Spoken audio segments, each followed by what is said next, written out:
اس نے بیچارہ افسر لگ گیا۔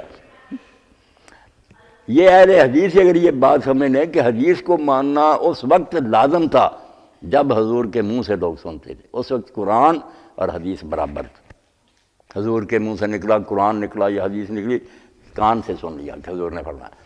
اب جب 200-400 سال بعد کتابیں لکھی گئی، کتنے آدمی ہیں درمیان، میں نے فلاں سے سنا، وہ کہتا ہے میں نے فلاں سے سنا، اب کیا گارنٹی ہے کہ یہ سارے سچے ہیں؟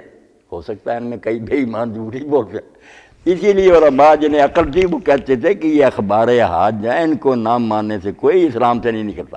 وہ یہ نہیں کہتا کہ میں حضور کی بات نہیں مانتا، وہ کہتا مجھے تسلی ہی نہیں کہ یہ حضور نے کہی، یار یہ راویوں نے گھڑ لی یہ بات، باقی یہ راویوں نے گھڑی تو بہت ہے۔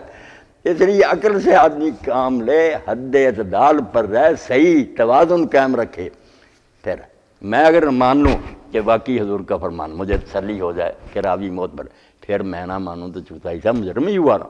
میں نے مان لیا کہ جو عالم کہتا ہے مجھے نہیں تسلی۔ رفع الملام جو ہے ابن تیمیہ رحمۃ اللہ علیہ کا رسالہ، وہ اس لائق ہے کہ چھپوا کر نا اب اردو چھاپ لوگوں کو دیا جائے۔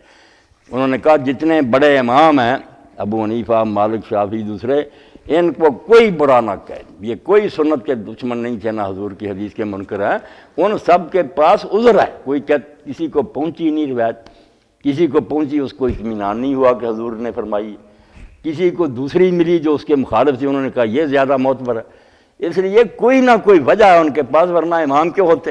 لوگ ان پر لعنت نہ بھیجتے اگر وہ حضور کی حدیثوں کے مخالف ہوتے۔ نہیں، وہ مخالف حدیث کے نہیں، انہیں اس کے مقابلہ میں جو روایت اس پر اعتماد ہے، اس کے بارے میں شبہ کی ثابت نہیں ہے۔ اس لیے کوئی نہ کوئی عذر ہے ان کے پاس، ملامت کے لائق نہیں، وہ احترام کے لائق لو۔